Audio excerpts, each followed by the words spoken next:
আসসালামু আলাইকুম। মরলবাড়ি ফাউন্ডেশনের পক্ষ থেকে সবাইকে জানাই আন্তরিক শুভেচ্ছা ও স্বাগতম। আশা করি সবাই ভালো আছেন। চলুন আমরা সবাই একসাথে সমাজের কল্যাণে কাজ করি। মরলবাড়ি ফাউন্ডেশন সব সময় গরিব দুঃখীদের সুখে দুঃখে পাশে থাকিবে এবং তাদের সেবায় নিয়োজিত থাকার প্রতিশ্রুতিবদ্ধ।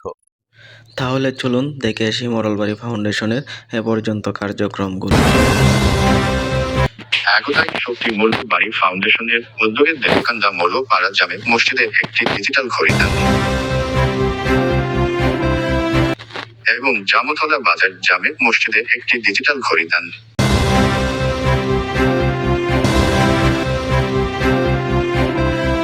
আল্লাহর ঘর মসজিদের সময়ের হিসাব রাখার জন্য দেবকান্দা পূর্ব পাড়া জামে মসজিদে আরো একটি ডিজিটাল ঘড়ি দান করা হয়ে থাকে। মরলবাড়ি ফাউন্ডেশনের উদ্যোগে এবার দেখে আসুন পরবর্তী কার্যক্রমগুলো। জীবনের শেষ বিদায়, সর্বশেষ পরিবহন। মসজিদের খাটিয়া জং ধরা ছিল, এটা মৌলবাড়ি ফাউন্ডেশনের উদ্যোগে মেরামত করে রং করা হয়। এতে যারা শ্রম ঘাম দিয়েছেন মৌলবাড়ি ফাউন্ডেশনের পক্ষ থেকে সবাইকে জানাই কৃতজ্ঞতা। আল্লাহ আপনাদেরকে আরো বরকতময় কল্যাণ দান করুক, যেন সমাজের সেবায় আপনারা আরো এগিয়ে যেতে পারেন।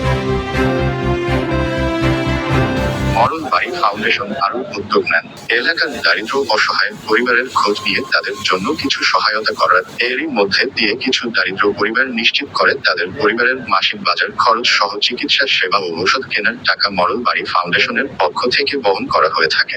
এরই কিছু ভিডিও চিত্র তুলে ধরা হলো।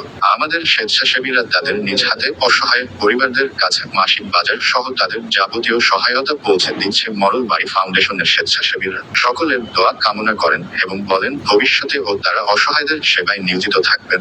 মরলবাড়ি ফাউন্ডেশন।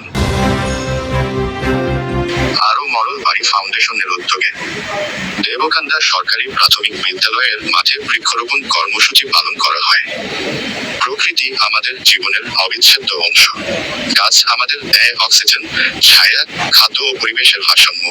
কিন্তু দিন দিন গাছপালা কমে যাওয়ায় জলবায়ু পরিবর্তন, তাপমাত্রা বৃদ্ধি ও পরিবেশ বিপর্যয়ের মুখে পড়েছে আমাদের সুন্দর পৃথিবী। এই বাস্তবতা অনুধাবন করে মরলবাড়ি ফাউন্ডেশন নিয়েছে বৃক্ষরোপণের উদ্যোগ, যাতে আমাদের প্রিয় গ্রাম ও আশপাশের পরিবেশ সবুজে ভরে ওঠে। আরো মরলবাড়ি ফাউন্ডেশনের পাশে থেকে দেবকান্দা সরকারি প্রাথমিক বিদ্যালয়ের ভারপ্রাপ্ত প্রধান শিক্ষক মোছাম্মদ খাদিজা ম্যাডাম নিজেও স্কুলের মাঠের চারপাশে বৃক্ষরোপণ করেন। আসুন আমরা সবাই হাতে হাত মিলিয়ে বলি, সবুজে ভরুক গ্রাম, প্রকৃতিতে ফিরুক প্রাণ। সেখানে স্কুল শিক্ষার্থীদের মাঝে গাছ লাগানোর গুরুত্ব বুঝিয়ে দিয়ে প্রত্যেক শিক্ষার্থীকে বিনামূল্য একটি করে চারা গাছ হাতে তুলে দেওয়া হয়। আরো স্কুল শিক্ষার্থীদের মাঝে পড়াশোনায় নজর বৃদ্ধি ও আগ্রহী করার জন্য প্রত্যেক শিক্ষার্থীর হাতে একটি করে বিনামূল্যে কলম ও খাতা বিতরণ করা হয়। আরো একটি মহৎ কাজ করা হয়। পাড়া মহল্লার কোন ব্যক্তি মারা গেলে মৃত্যু ব্যক্তিকে পর্দার সাথে গোসল করানোর জন্য একটি পর্দা দান করা হয় মরলপাড়া জামে মসজিদে। মসজিদে আরো একটি মাইক্রোফোন সাউন্ড সিস্টেম দান করা হয়ে থাকে মরলবাড়ি ফাউন্ডেশনের পক্ষ থেকে। অসহায় মানুষের মুখে একটুখানি হাসি ফোটানোই আমাদের উদ্দেশ্য।